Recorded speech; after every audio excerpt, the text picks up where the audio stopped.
Tanda orang bahagia, kata Nabi, 4. Pertama, orang yang selalu ingat kepada kesalahan yang pernah dia lakukan. Itu orang bahagia.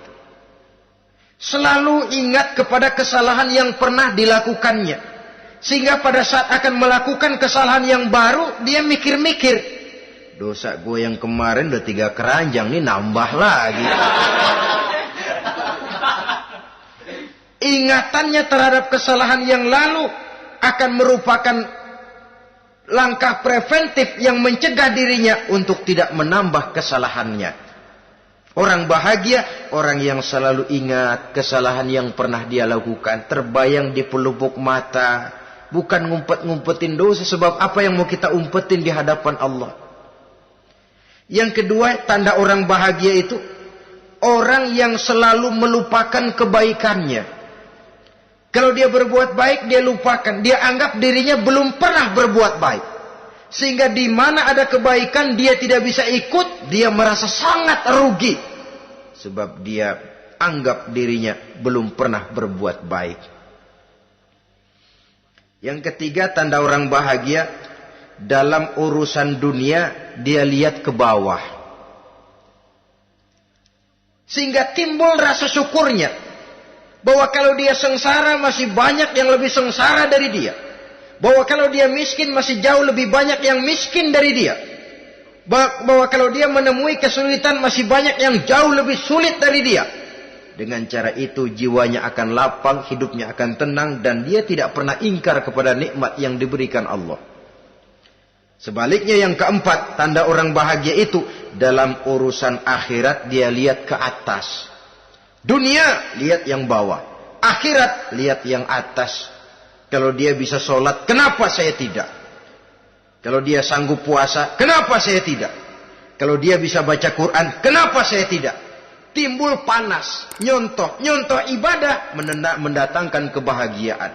Rakus ibadah malah dianjurkan. Rakus dunia malah tercela. Nah, lawanannya orang celaka, saudara-saudara. Orang celaka juga tandanya 4 lawanan yang tadi itu. Pertama, orang yang selalu melupakan kesalahannya. Kalau berbuat dosa lupa, sok bersih. Alah, dosa gue mah dikit. Saudara hadirin yang saya muliakan. Orang yang selalu melupakan kesalahan, menganggap dirinya bersih, akhirnya kalau ingin berbuat dosa nggak dimikir-mikir. Tidak ada lagi yang ditimbang-timbang. Selanjutnya, yang kedua, orang celaka itu orang yang selalu mengingat kebaikannya. Akhirnya apa? Timbul sifat nepuk dada, membanggakan jasa. Lahirlah pahlawan-pahlawan kesiangan. Selalu membanggakan diri, nepuk dada. Kalau enggak saya, kalau enggak saya. Itu masjid, kalau enggak saya. Itu pesantren, kalau enggak saya. Itu umat, kalau enggak saya. Kalau enggak saya. Memangnya kalau enggak sampean kenapa? Orang yang celaka adalah orang yang selalu menghitung-hitung kebaikan yang pernah dikerjakannya. Keikhlasannya kurang, makin dia hitung, makin kurang nilai pahalanya itu.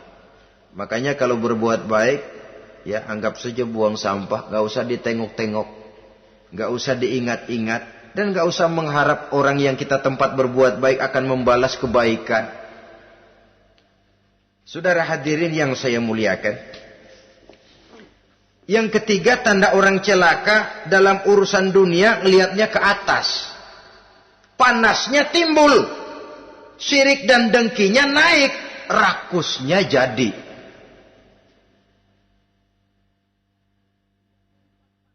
Timbul sifat panasnya itu, tidak mau ngerti. Kalau tetangga saya bisa beli kulkas, kenapa saya tidak? Kalau tetangga saya bisa beli motor, kenapa saya tidak?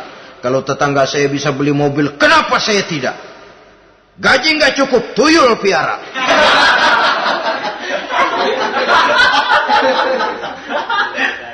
Orang itu kalau sudah didorong oleh rakus kan bisa jadi menghalalkan segala macam cara untuk mencapai tujuan. Dibakar oleh sifat tamak dan rakus bin serakah. Nah, kalau sudah didorong oleh rasa rakus, yang segera tersingkir, pertama rasa malu. Orang kalau sudah rakus nggak ada malunya. Rasa malunya hilang. Padahal syarat jadi orang itu kan kalau punya rasa malu. Nggak punya rasa malu, kurang syarat jadi orang. Akan bagaimana jadinya masyarakat, bahkan bangsa dan negara, kalau rakyatnya sudah tidak punya rasa malu.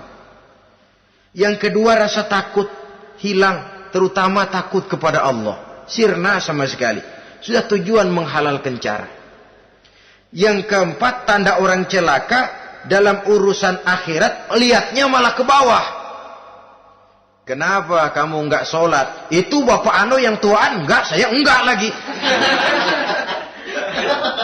Kenapa ngelihatnya mesti kepada yang begitu? Sehingga lalu tidak ada gairah untuk mencontoh.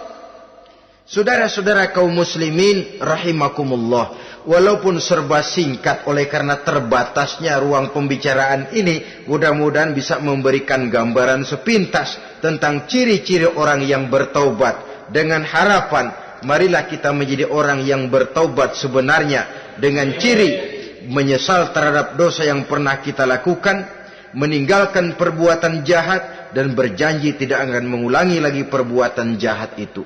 Kalau dia menyangkut hak-hak manusia, maka hak itu harus kita kembalikan, dan kepada yang bersangkutan kita harus meminta maaf. Apabila ditambah dengan kegiatan lisan, memperbanyak istighfar dalam kesempatan yang mungkin di sepanjang perjalanan hidup ini. Ini sajalah yang kita bicarakan pada pertemuan kali ini. Terima kasih atas segala perhatian. Mohon maaf atas segala kekurangan. Usikum wa nafsi bitaqwallah. Wassalamualaikum warahmatullahi wabarakatuh. Waalaikumsalam.